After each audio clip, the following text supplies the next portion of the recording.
One Dev here, and in this really quick video I'm going to show you guys how I download images from an API and display those images onto my table view cell.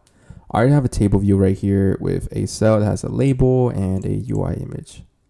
I have a class here called movie call, and this calls onto our API, and I have a struct called movie parse. Now with the results of this function right here, I will be getting the poster image path, and with that I have a UI image view extension that downloads from that URL that was given to me from the API.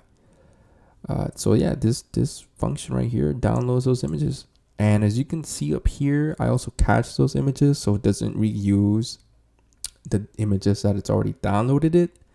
Another line of code I want to talk about is this right here. In case that there isn't a URL, there's no image, this will be the default image.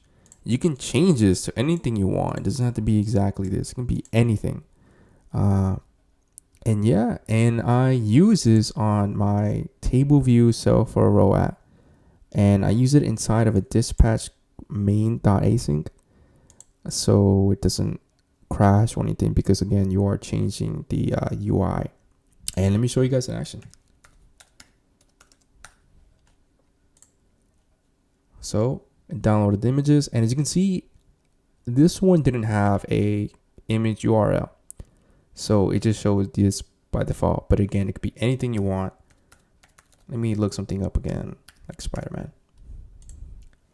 As you can see, it downloads all the images. And that's it, guys. That's how I download my images. Thanks for watching. If there's any questions you might have, please let me know in the comments. Thank you.